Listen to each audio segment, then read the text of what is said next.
Welcome to another episode of the Move.Talk.Thrive podcast. Today, I have the privilege to interview the wonderful Toni Knight. I'm just going to read her bio quickly just to give you a bit of a background about her. So, self care isn't enough to stop burnout. As a psychotherapist who has spent 10 years teaching about workplace exhaustion, Toni Knight knows why traditional solutions fail. Through her work with Occupational Therapy Australia, Dementia Australia, Relationships Australia, and dozens of area health services and workplaces, Toni recognised that burnout isn't just about workload, it's about the hidden psychological barriers that keep us trapped in exhausting work patterns. We can free ourselves to move beyond the strong social and cultural forces that compel us to subvert our well-being for the sake of productivity. These insights led her to develop the Stop Burnout system, which I can't wait to dive into, a practical framework that identifies and dismantles the 6 subconscious barriers that make traditional burnout advice ineffective. She's based in Newcastle, Australia, and Toni is passionate about guiding people to live valued-centered lives. She loves her local beach, her tribe, her cat Zippy, and drinking too much coffee. Don't we all? We are child development obsessed, business besties, and mums, and we're here to spill all our secrets. We have a combined 30 years experience working with children, and each episode we will bring you up-to-date research and evidence-based strategies to set your children up to thrive. I'm Lizzie Dawson, Australian exercise physiologist. I'm Emily Mackey, Australian speech pathologist, And this is the Move, Talk, Thrive podcast.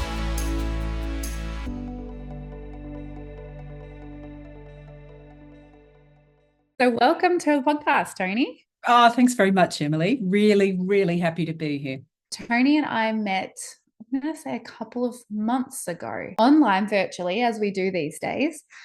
We met when we collaborated on an allied health panel, which we did one night with Dave, Jereb, and Sonia. So I met Toni and I heard her talk about all things burnout. And I was really intrigued.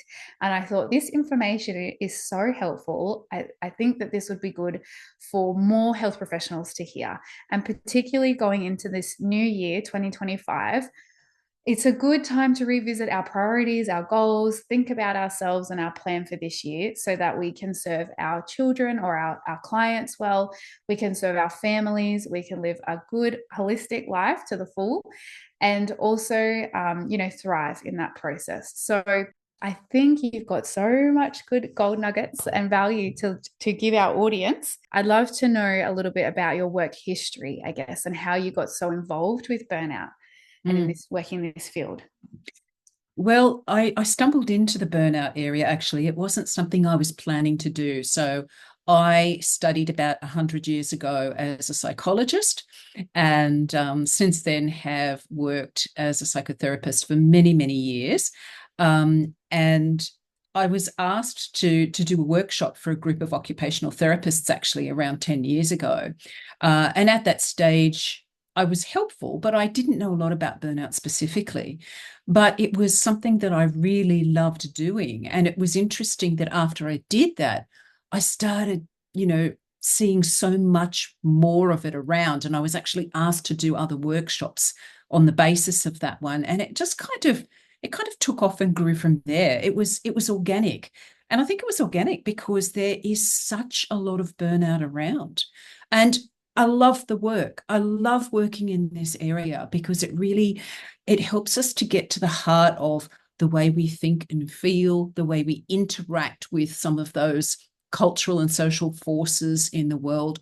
And it really is about reclaiming our power. And I love doing that work. Oh, I can even see, I'm watching her, but I can also hear how passionate you are. Have you experienced burnout yourself personally, or has that affected someone around you, or is that you just love working with other people and helping them? It's all of the above. So yes, I had my own burnout experience straight after university. So in my first position as an intern psychologist, I was in a juvenile detention centre. They couldn't fill the other psychologist position. This was a remand centre where people were coming and going all the time, young men that were experiencing a whole range of really significant issues.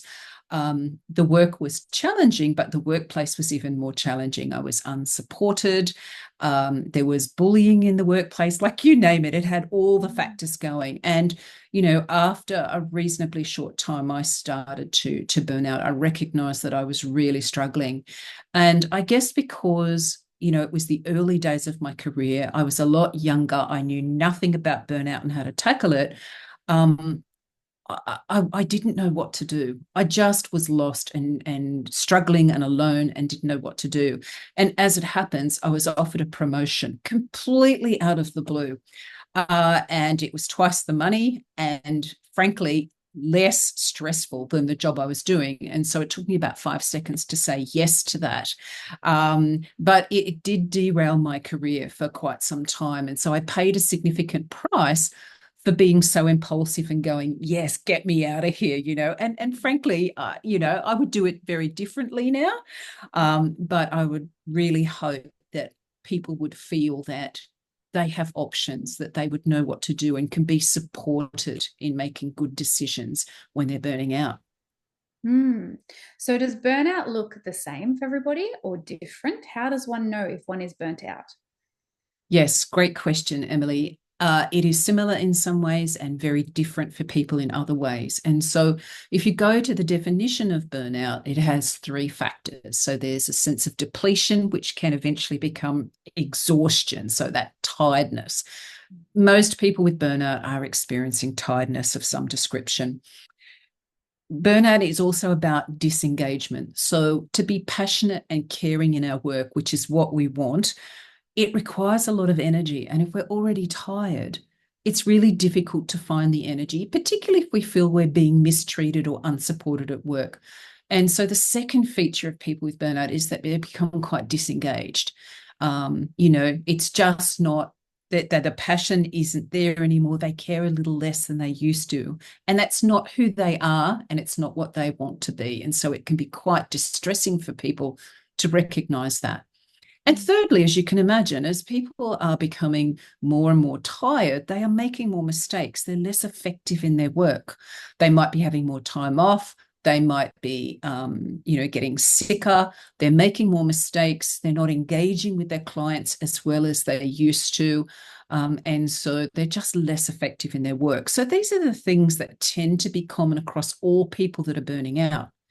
But as you rightly alluded to, everyone's experience is somewhat different. So the factors that drive burnout in the first place are different for everybody. And therefore, the solutions, the things that people need to put in place are going to vary somewhat, across, different people. So different things are needed. I guess would that be based on different personality types or how like people's different skill sets or different roles or titles? Yeah. I think it's potentially all of those things, including the particular factors that are leading to burnout in the first place. So, for example, for some people, they might be experiencing conflict or bullying in the workplace. So they may need particular support around coping with that, but also it could be assertive communication or negotiation skills to deal with that. For someone else, there could be work practices that they're expected to do, but which they are not necessarily trained for or skilled in. And so they may need to speak up about that, ask for training, ask for slight changes to their job role or support in doing that.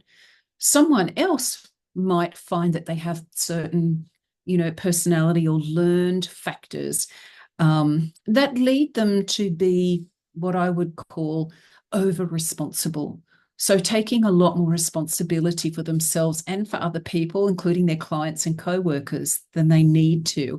And therefore, they might need to kind of like look inward and get, support in working out what they are responsible for and what they can begin to slowly let go of.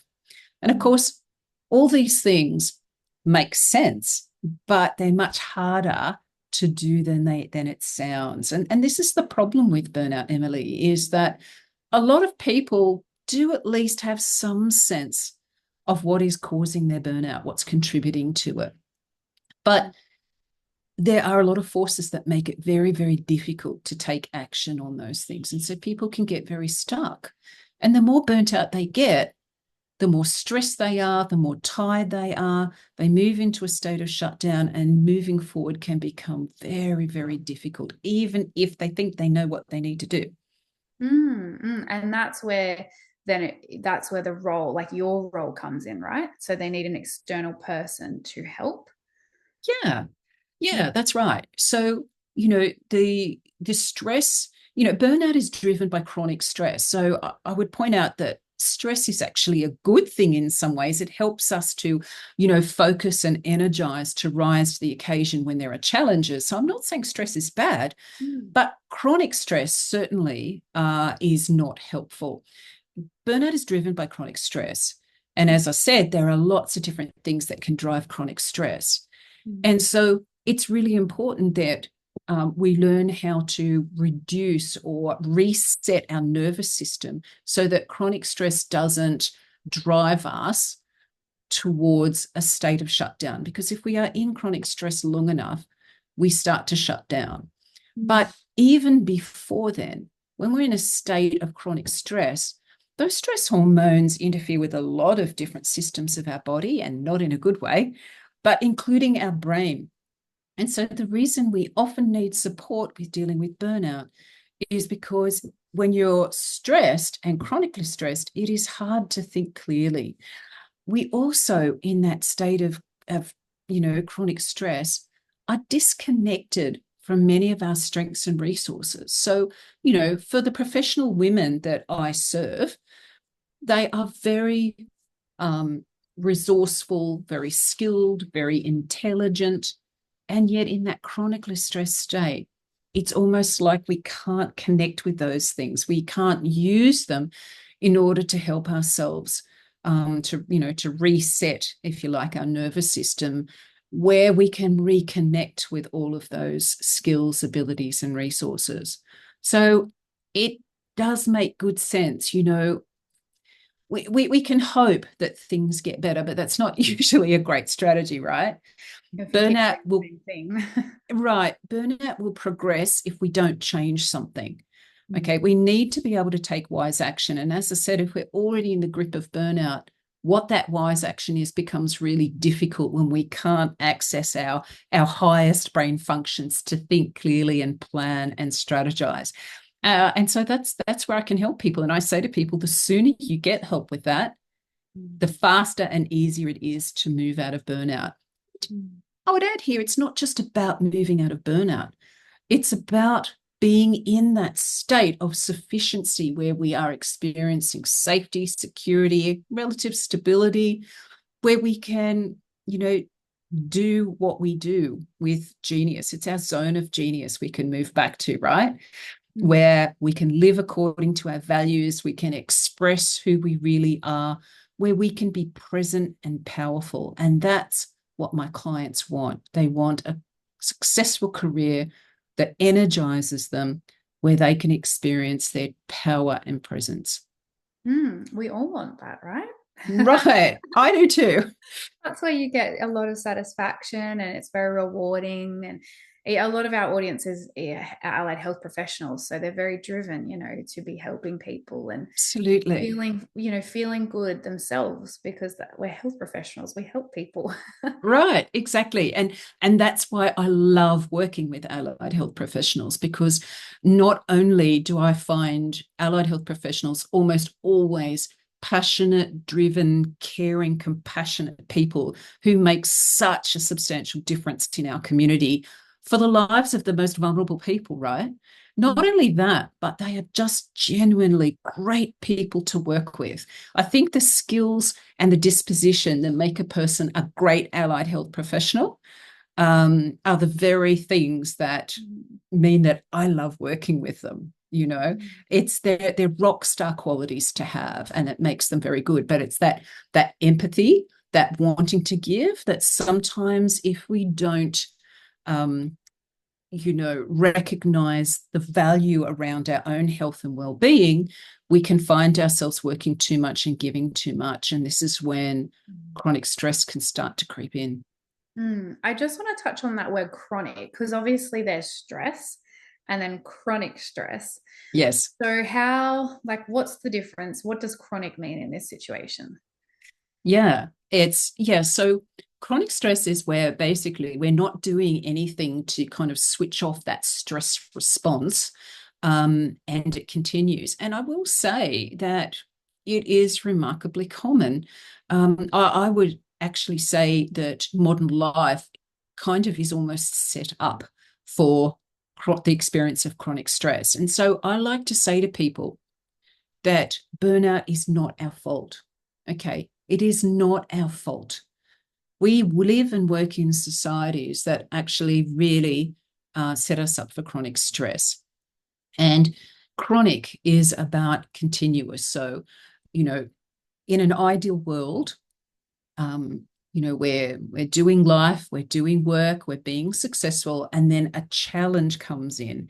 And let's say the challenge is that a colleague says something that's quite rude to you. And, that is going to register as something stressful. And we're likely to go in what I call the red zone of threat.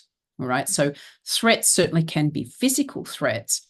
But in these relatively safe times, threats are more like social and emotional threats. So let's say someone, insults you, or you take it as an insult anyway, you're going to experience that same stress response that you would if there was some kind of, physical threat. And it varies. Sometimes it's going to be a mild response. Sometimes it's going to be quite an extreme response, depending on what's going on. Well, in an ideal world, we would do something to care for ourselves, okay, and tell ourselves the truth about it. For example, it wasn't intended, it doesn't matter. Or we might decide to take some other action, like actually ask the person what they meant, or, let them know how that impacted us. There's no one right answer there. Obviously, it depends on the circumstances, but we experience the stress and we use it as the signal that it is. Stress is a state, but when we're talking about emotions, it's a signal. It's our internal smoke alarm going off. All right. Our internal smoke alarm is telling us that there is something that is taxing our system. And I say to people that when you experience that internal smoke alarm, it's important not to ignore it, because we wouldn't ignore a smoke alarm in our living room, would we? Right? It's very noisy. It's sometimes quite distressing, and it gets our attention. And that's what it's designed to do. And so are those stressful experiences that we have internally. They're designed to get our attention. So we don't want to ignore them. And we certainly don't want to dwell on them either. What we need to do is to take wise action on them. And this is the tricky part. What is wise action in this situation? Sometimes, as I said, it's going to be just telling ourselves the truth about the situation rather than the stories that come up from our past. Okay. Sometimes it is going to be to take real world action, like confront the person about it and talk to them. There's no one right answer, but it is about taking action. And when we take that action in response to the things that stress us, what generally happens is that we move back to that green zone of sufficiency, where our nervous system is re-regulated and we can be our brilliant selves again. That's the ideal world. When we don't do that, okay, and that's a simplistic explanation, I know, but when we don't do that, the stress can remain chronic. It just stays there because, hey, you haven't done something about the smoke alarm, so it's going to keep going off. And we can ignore it somewhat and keep going, but it's there in the background and it's taxing our system. And after a while, as I said, our body goes, enough already. And it shuts us down in order to conserve energy, amongst other reasons. And this is when burnout really starts to kind of impact us significantly. Interesting. That's really good defining, or just like highlighting those things, because some people, then go to the extreme, I guess, like you said, and they go, no stress. Like stress is not a good thing. So it's really good to hear that stress is like a guide for us. Yes. It is okay. It is normal to Yeah. to experience some stress. Like you're not going to go through your life without stress. Absolutely. Respond to that, right? Absolutely. Stress is very useful. It's a signal, but as I said, it also gives us energy and focus when we're being significantly challenged. Again, that's an example of us really rising to the occasion and going, okay, this is stressing my system, but I can see that it is worth taking action and riding through this because there is something there about that situation that I value. And so, yeah, stress is normal and natural, but we need to be wise stewards, okay, of our stress experiences. And I guess then being aware of how our body is responding, would it be, or how our mind, like you said, something might be triggered if you're in a situation or from a memory, or it's Right. having that self-awareness to go, okay, I am feeling triggered or stressed, like maybe why, what's happening, and then think to take action. Like that's a thought process in itself, right? Yeah, absolutely. And here's the thing, if it's something small, this process doesn't take long. So people might be going, oh, so I've got to do that on top of everything else. Um, that nervous system reset can be very, very quick and simple to do. And that process of asking what's going on here and what is this about? So when it comes to uncomfortable emotions, and these are the ones that cause stress, I have a 3-step process which just says get clear. So that's the nervous system reset. And again, you don't need to be Zen, but certainly have enough clarity to be able to think, because the next step is the thinking part, right? So get clear, what's here? So in other words, what is this emotion? What's it telling me? And then get into gear, because as I said, it's a smoke alarm. We need to take action on the smoke alarm, even if it is to go, there's no fire here. I just need to reset it or do something like that and keep going. This process can become quite automatic, quite quick and simple, but it is important if we want to be able to work at our best, because as I said, stress demands a response. Yes.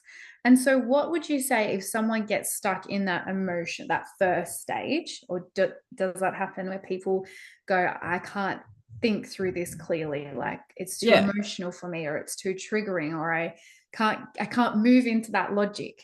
Yes, it absolutely does. And as I think you're rightly alluding to, Emily, one of the reasons they get stuck is because there is so much of those stress hormones coursing through our bloodstream, interfering with our ability to think, that it's like, what do I do? I'm so confused. I'm so stressed. And this is where I would say that if you can even just recognize that, certainly a nervous system reset, like slowing your breathing down or bodily relaxation, can certainly help. And there's lots and lots of those around. I teach them, but there are many, many out there.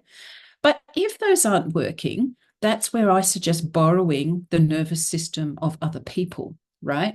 So this is where things like peer support, good supervision, and also EAP, so employee assistance programs, whether they're work-related ones or seeing a professional outside, is really, really helpful. And I know a lot of people, particularly Australians, really hate seeking help. It seems to be a kind of a cultural thing for us.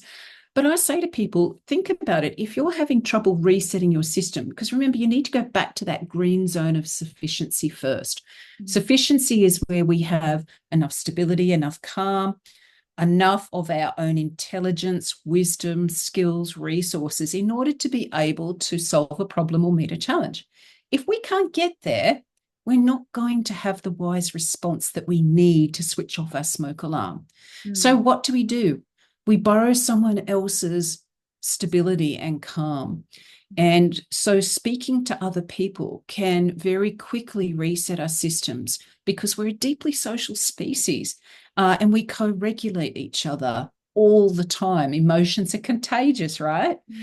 Okay. And so when we can be with another person who is, a decent listener, non-judgmental, can ask a couple of questions, and virtually anyone can become a good peer supporter You don't need to be a counselor. You don't need to solve another person's problems. It Mm. is about being present and caring and not judgmental, and maybe asking a few questions to help that person. And you know what? When we get back to our green zone of sufficiency, hello, all our strengths and resources and abilities kick in, and quite often we can solve our own problems. Mm. Sometimes we may need a bit of extra help, and that's good to recognize as well. But for everyday stuff, usually we have the answers once we're in the right state to be able to access them. Mm. That's very encouraging, I think, for everybody to hear, because often, yeah, you sometimes might doubt that you have the skills. Some people might not trust themselves, or they might, Yeah, oh, I don't know, but it's like, no, if you're back in your, you can borrow someone else's nervous system back in your logical side, you can feel empowered to do that for yourself.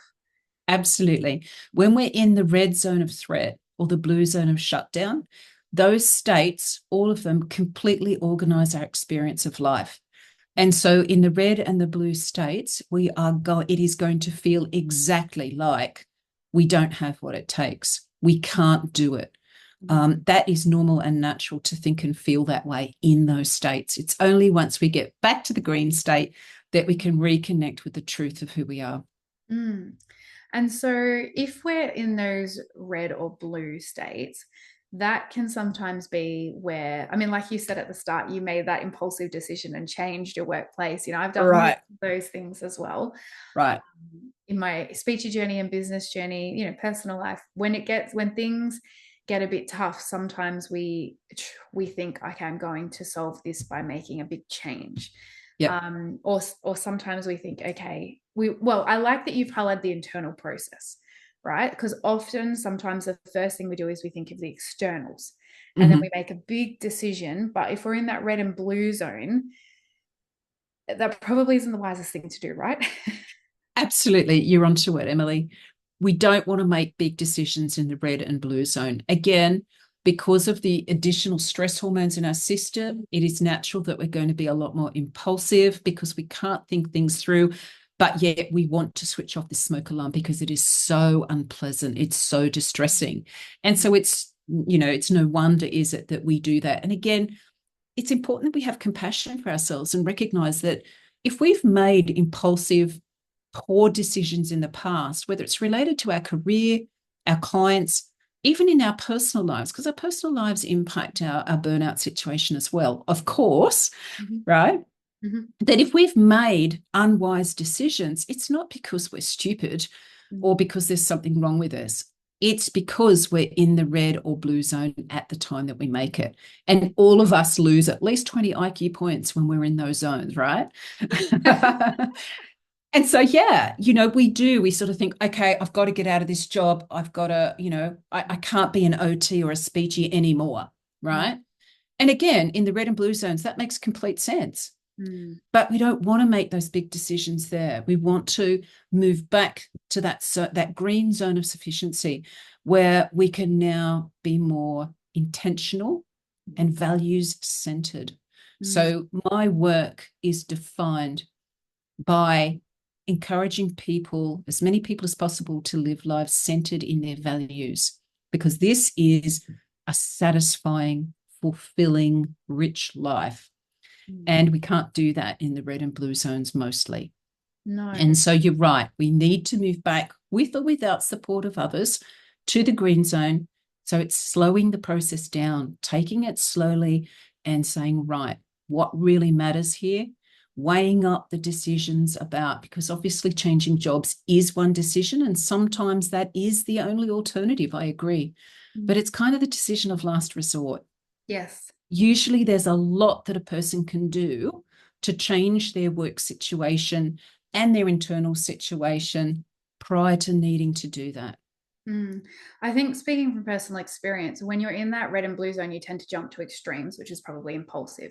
And that's probably why we jump to, okay, I need to change positions, or I need to change externally what's happening. So I need to leave this relationship, or, change jobs, or I need to move countries, or, people go to extremes where you then look back in hindsight and you go, I mean, we have to have a mindset. We view everything, positive. You can't live your life, listening to your regrets and things. But, it is good to be proactive, I think, and know those symptoms and signals for yourself when you might not be in that green zone, and bring Yes. it back to stop yourself from making an extreme decision, which you may regret later.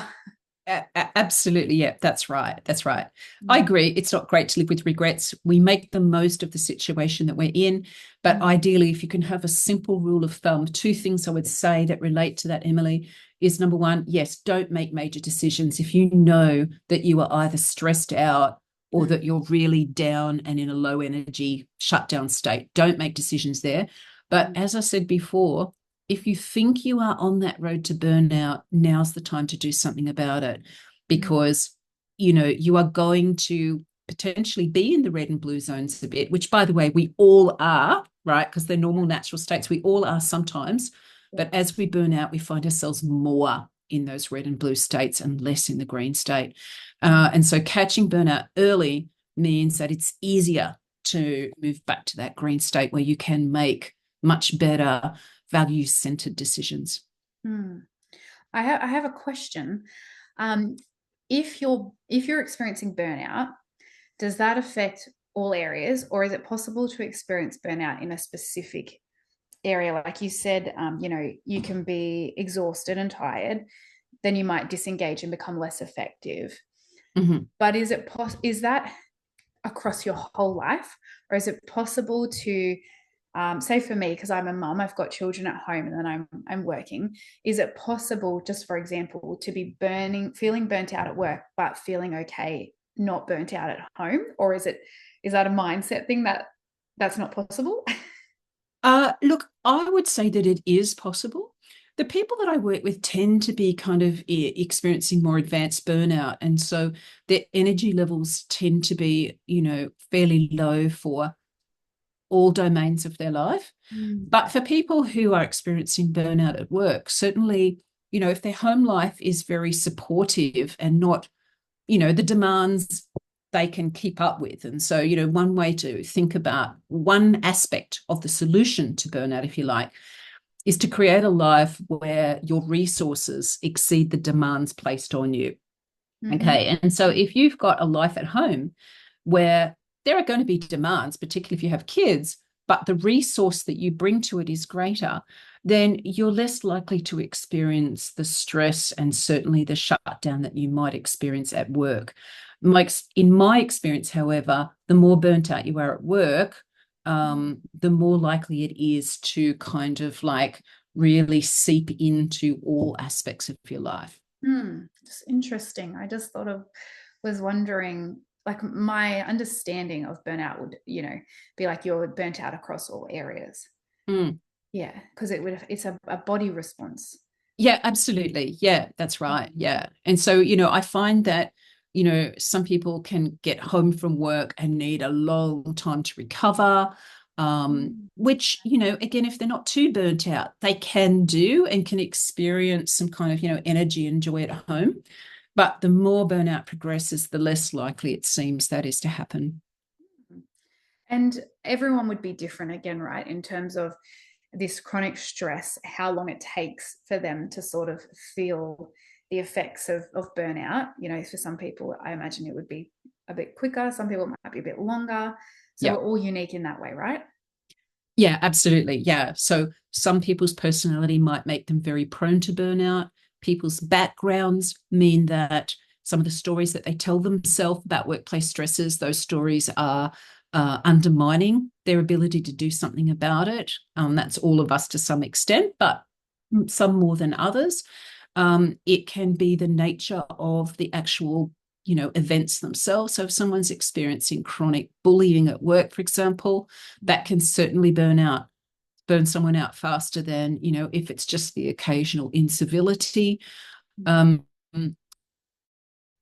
person's background health is also a factor, because when you think about it, the green zone is about sufficiency. So it's about sufficiency also of all the physical factors, things like, general good health, which, is the result of movement, nutrition, rest, play, all those kinds of things. So where you're at physically also is going to impact your ability to withstand stress. So it's although there are some features that are common to most, if not all, experiences of burnout, how it looks and how it progresses in people is usually quite individual. Yeah, and I think that's important for our listeners to remember, because often, social media plays a very big role in our society. And so we often hear things or read things on social media and then start comparing ourselves and being like, is that me? Should that be me? Or we're looking at the peer next to us and going, that person's experiencing this. Why aren't I? Or I should, and it's just like we need to stop and take that focus away from others and listen to our body, like you're saying, Toni, and listen to what is unique for our situation and what, everyone's going to have different triggers and different responses, I guess. Yeah, absolutely. And so, as I said, as a highly social species, we are very strong conformists. And so we are comparing ourselves to other people and that sort of thing. And, that's normal and natural that we do that. I'm not going to say don't do it. But that conformity, if it's taken too far, it means that we conform with, for example, workplaces that are, simply unhealthy. And that degrade our well-being. And we can find ourselves blaming ourselves because, we think, well, that's the way things are, or that's the way things are supposed to be. I can't seem to cope. And, that old saying, if you can't take the heat, get out of the kitchen. Well, there's obviously something wrong with me. Why can't I cope? Why am I not doing as well as my colleagues? And so I really encourage people to look inward at their own situation, but also at those larger factors. And for some people, it is inherently toxic workplaces that are the problem, not them. Yes. And we need to promote good workplaces. We need to promote good management and good leaders to have healthy workplaces. There's no reason why we can't have a healthy workplace, a profitable business, and people who are happy. That's my mantra after being through many different workplaces. Yes. We can do it. But we have to work together, and we do have to have a certain level of vulnerability, I guess. And we have to share, and we have to talk, like you said, we're a social species. Yeah. We have to set time aside for connection. Absolutely. And so I say that, one of the things that I teach people is job crafting, which is looking at those simple, small aspects of their job that can be improved and made healthier and easier for them to do in ways that don't vastly impact other people or the workplace. But sometimes workplace changes need to be more systemic and larger. And this is where I encourage people to partner with their employer. So it's not about employees versus employer. That's just not going to work. But to recognize that this is a partnership that can create healthy workplaces. And when we do that, everybody benefits. Employees obviously benefit. The employer benefits because now there is more present, successful, happy employees who are engaged in their work and who are productive. And better outcomes for our clients too, which is, I guess, one of the main reasons we're in this business.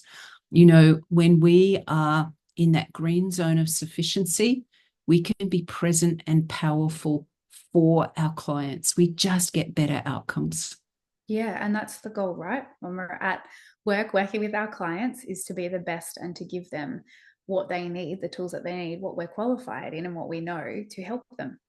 Absolutely. There's nothing more satisfying than when you get a great outcome with a client. And so, it does require us to, we can't be perfect. We're not required to be perfect, but to have that basic sufficiency, that basic wellness that allows us to be truly present for our clients. It all starts there.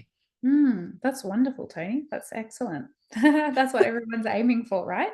Absolutely. And you can be a lot more present, but obviously if you're in the red and blue zones, it's really difficult. And again, this is not now an excuse for us to give ourselves a kicking about that, because remember I said burnout isn't our fault. There are systemic factors that cause it. But at the end of the day, burnout is our responsibility. No one is going to come and rescue us.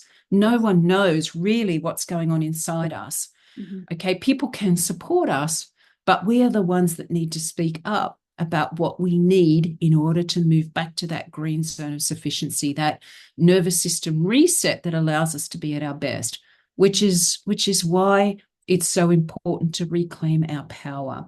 And even if we are severely burnt out, okay, the process is going to be slower, but it can be done. It can absolutely be done at any stage. Yeah, yeah. I recently went to a women's event called Grace Lane that was in the city about a month ago. And I don't know if you know Justine Flynn. She co-founded the brand of Thank You. Yes, yes, I read their book. Yeah. Yes. So she spoke on her experience with burnout. And her case of burnout was, it sounded very extreme. Like she was bedridden for 3 months. But then she's worked through that and back up. And I think, well, if someone like that's bedridden for over 3 months can come back, like you said, it takes time, but we can definitely get there, right? To come out of that state. Absolutely. You can definitely move out of burnout. And again, I've heard cases like hers where people have done that. And yes, it takes longer because the amount that we can do when our energy is really low, by the way, in that zone of shutdown, we're still highly distressed, but we just don't have much energy, right? And so our steps are going to be small and continuous, but certainly they can be done. We can make progress and we can move out of burnout, even from there. Yeah, exactly. So there is hope for everybody. If you're listening to this episode now and thinking, that's me, what Toni is speaking about, I can identify that with that. There is hope. You don't need to stay in that. And there's resources and things like we've been speaking about. I guess speaking of resources, I was wondering if you just wanted to quickly talk to us about your framework, which you've developed, or have we already spoken about that a bit? We have somewhat. So the Stop Burnout system is something that I offer as an individual 6-month program online, all online. But I'm also about to start small groups. So that becomes less expensive and you have the mutual support, and that's a 90-day program. And this is where we go through the full Stop Burnout system. Right. And it is multifactorial. Why? Well, because as we said, everybody's burnout experience is somewhat different. And so while we need to cover a range of factors in moving towards the green zone, that nervous system reset, some people are going to be doing well in some areas, but have need in other areas. And just to give you an example of the 6 main areas, so it's about having an understanding of burnout and what stops it. And I've alluded a little bit to that today. It's about developing something that I call mindful self-leadership. And what I mean by mindful self-leadership is being really strongly connected to your values. So knowing what is important to you and the character strengths that when you connect with them make you a powerful person. Okay. And learning how to use values to make good life decisions, whether they're small or large ones. Being able to use emotions for transformation. So again, I've talked a little bit about it today, but it's about recognizing that even those uncomfortable emotions can actually move us towards positive transformations if we know how to use them well, right? Optimizing our work and life. So job crafting, being able to make those small but significant changes to our job that can make our work life so much easier. There's also think like the way we think. So thinking like an elite professional. Okay, so stopping all that self-blame and pessimism. Okay, which once again, it sounds like I'm being Pollyanna here. I'm not. It's recognizing that pessimism is an explanatory style that we just fall into the habit of doing, and it's not necessarily reflective of the truth. It's certainly not helpful. And so you can learn how to think like an elite professional and do what I call be a natural leader. So in other words, knowing how to work with other people. So having a disposition towards other people that is less cynical. And by the way, as we burn out, we become more and more cynical, usually. But to have a kind of an openness and skepticism towards people rather than cynicism, and being able to work with that so that we can be influential, so that we can be great partners in change, etc. And so it sounds like a lot to do all those things. But again, we generally don't need to focus on everything in depth. It's finding those aspects of the program that are most likely to help you to move forward and taking action on those things. And a little bit of action can make a big difference, as it turns out. Yeah, that sounds wonderful. So you're running that next year, did you say? Yeah, so the individual program I run as needed. So people can get in touch if they'd like that individual support from me. But the small group programs will be starting next year. And so if anyone is interested in it, there's going to be no more than 10 people in each group. If they're interested, just simply get in touch with me via my email, which I believe you will have. Show notes, yeah. Up in the show notes, great. Then they will be kicking off. And it's the full program. And you create a plan that enables you to move out of burnout. You create that plan within 90 days, and you'll continue to get community support from me and others to enact that plan to move out of burnout. All right. It sounds like a wonderful plan, because then, maybe in 5 years' time, you might experience a situation, but you can always come back to that, or the framework or the steps. Absolutely. Absolutely. So once you buy the program, you've got it for life. And that's right. It works for life. These are principles based in sound research. And so they'll work now, they'll work in 5 years, they'll work in 10 years' time. You will know how to identify what is driving your burnout, and you will know what to do about it. Yeah, that's so wonderful. I think that is such a needed resource, even just for people to take the time and to sit and to think about their life and their values and how they want to lead. Yes. That is just time that you would never regret. No, absolutely not. And it doesn't take long either. We're not talking about a huge investment of time. That's the great thing about this. So you can do it even if you think, I don't have time, I'm super busy. It does require a commitment of time and energy. That's true. But I think that for the results that you get, it's a fairly small commitment. Yeah, I think that's wonderful. I think everybody who's in management or leadership should do that, because that's just the nature of those roles. Management and leadership, you do have a higher responsibility, so you need to be equipped with how. Yeah. And these are skills and things you can share with the people that report to you, that you supervise. And so you can pass these kinds of things on. And so for managers, team leaders, supervisors, their people will be burning out. There's no doubt about it. And if people aren't aware of it, I think they probably need to dig a little deeper, because we know that in allied health professions, there is a very high degree of burnout.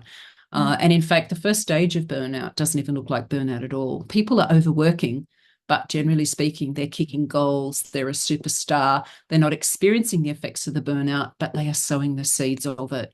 And so I think it's really important for managers and supervisors, team leaders and others to be able to identify those early stages as well, and to know what to do about it. Just a question. When you say overworking, traditionally people might think that's working out of hours, is it? What does overworking mean?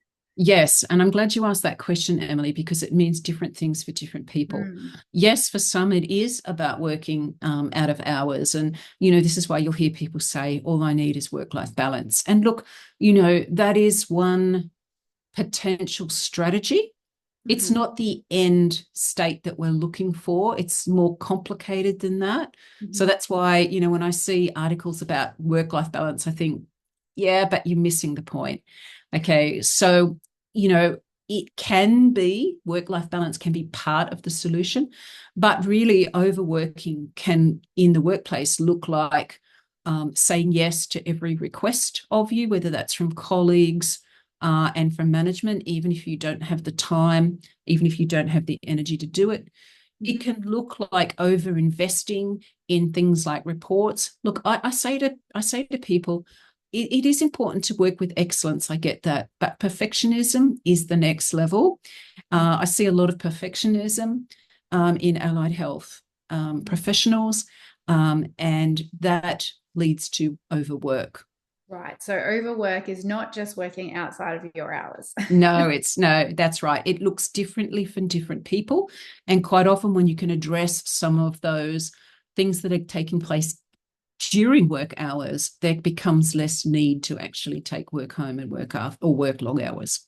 Yeah, and that's, I think, from a employer perspective, your supervisor, your mentor, whoever is with you, walking with you, should be able to then help you come up with creative solutions or strategies to help you do the work in the hours, so you don't Yes. have to take it home. And if you're feeling that way, you should be comfortable to talk with your mentor or supervisor about that. Absolutely. So most workplaces that I'm aware of are very supportive of their people, recognize the problem of burnout, and don't want that to happen to their people. Even just yesterday, I had someone ask me the question, it's like, well, my employer says that I can take a few moments to re-regulate. So this was in a call center, to re-regulate, but I feel guilty about doing it. Right. And it's like the employer has given them permission fully to do what they need to do to reset their nervous system if they get a bad call. But our internal resistance to that sometimes means that we don't take advantage of the opportunities that are given to us to return to the green zone. And so sometimes that's what overwork can look like, feeling like we don't have the opportunity to look after ourselves properly when actually we can and we do. Yeah, that's a really good point as well. Mm. Because people want to do the right thing and they want to do well and they have that position of excellence, like you said, but it's just in balance, right? Yeah, Self-awareness. yeah. Yeah, absolutely. It does start with self-awareness, which ironically is really hard to it's really hard to find that self-awareness, to connect with that self-awareness if we are, significantly in the red or the blue zones. I'm not saying it's impossible, it's just very difficult. But yeah, self-awareness is important. Is key. Me and Lizzie have done a lot of podcasts around self-awareness and personal development. Being business owners, we've had to go on our own journey of Yeah. working through burnout, and different things like that. Like me myself, I've experienced extreme burnout as a result of being a high achiever and having a business and a family and all those types of things. So Yes. I can relate to everything that you're saying, but I can also testify that it is like, once you do sort your things out, then you can thrive in your genius zone and you can have good relationships with people around you and feel satisfied. Absolutely. Once you're back in that green zone and you're doing the kinds of things that you're doing now, Emily, it actually becomes protective against burnout. And so I would encourage, particularly I would say new grads, people, early career OTs and other allied health professionals that are entering the field to, consider what they're going to do to manage the risk of burnout proactively. So they may not be experiencing any burnout right now. As I said, these are the people that are more likely to be very high achievers, kicking goals, getting all the work done, but are probably sowing the seeds for later burnout. And I don't want to be a negative Nelly here. Maybe they're not. But in general, early career professionals are wanting to prove themselves. And certainly in many businesses, unfortunately, that kind of superstar quality is rewarded without looking at the cost to the employee. So I'm not saying that, we shouldn't reward good performance, but I think we need to be a little careful about how that is happening and really, have those conversations about well-being and about what it means to achieve with excellence, but not at the cost of our health and well-being. Yeah, I like that. That's a really good way to look at it. Like, what's the cost to the individual? It's like that phrase when you say yes to something, you're always saying no to something else. Right. And so I, it's, what's that? yeah, I call that the values economy. Right. Mm. So when we talk about values, and I go into this quite a bit in my program, it's understanding that when we value something, it often comes at the cost of something else. We try to make decisions that are going to optimize all our important values. And sometimes that can happen. And this is why it's good to slow down our decision making. Right. But sometimes, no, often in the real world, when you are choosing one value, it is coming at the cost of another value. And the importance of self-awareness is to be aware of what that cost is and to go, you know what? I know what that's costing me, and I'm either prepared to pay that or I'm not prepared to pay that. And so this is how you make wiser decisions moving forward, is to the extent that you can knowing the cost of it. And I guess what we're saying here is that for many allied health professionals, including early career allied health professionals, there is a great advantage in being seen as a superstar. I guess that's true in any part of your career, right? But in the early career, I think it is really important to ask that question, what is this costing me? And what it potentially is the cost over the medium to longer term, because this is where I would suggest that when we look carefully at it, it's probably not worth what we get. That's a really good concept. I like that. That's a really good, I guess, thought or question to ask yourself when you're trying to, make decisions. And like you said, in the early days of even choosing a workplace or choosing where and how and when, and then in the workplace, I think that's a really practical question that you can ask yourself pretty much all the time. Yeah, absolutely. And it can be very difficult to get the answers. And so sometimes it's not easy to know what the consequences of choosing a particular value is. And this is where I do a little bit of work in the program around decision making, and really encouraging people to, particularly large decisions, to slow them down and to do just a little bit of research if it's necessary. And so, for example, with an early career allied health professional, part of their research would be to ask someone who's more experienced about, the trajectory that they're taking, and the fact that perhaps they might be spending a lot of hours after their nominated work hours, or engaging in, perfectionistic tendencies, saying yes to everybody. It'd be nice to think that a wiser, more experienced person might be able to say, let's have a look at the benefits, but certainly also what it's costing you, because I'm wondering if this can, if you can still serve with excellence, but can be done in a way that is healthy and sustainable. Yeah, and that's what all your mentors and things, that's the kind of role that they should play, right? When you're supervisors, and that's why leaders and mentors need to not be burnt out themselves so that they can give to new grads. Exactly right. Unfortunately, I think the career span of many allied health professionals is much, much shorter than it needs to be. And that's a tragedy. It takes 4 years generally of pretty hard study to become an allied health professional. And our community absolutely needs good allied health professionals. And allied health professionals go into their career wanting to serve, wanting to make a difference, passionate, committed, growing in skill. It's such a shame to think that something like burnout would cut that career short. It's not just tragic for the individual. It's a shame for all of us that this happens. We all lose when someone burns out, unfortunately. And so this is one of the reasons I'm so determined to reduce burnout as much as possible. Yeah, and that's why I wanted to get you on today, because like you said, the reality is a lot of allied health professionals, our listeners, may be feeling like they're there, but just to give some practical strategies, some hope, some direction of what you can do, because we don't want to lose any more allied health professionals. We need, yes, well, obviously I keep talking about children because that's what we work with or focus on, but our children need us, same as all the different demographics. We are very much needed. And so I guess people can get more information about you. Like if they're listening today and thinking, that's me, we will put Toni's email in the show notes. We'll put your website. I don't think you're on social media, but you're on LinkedIn.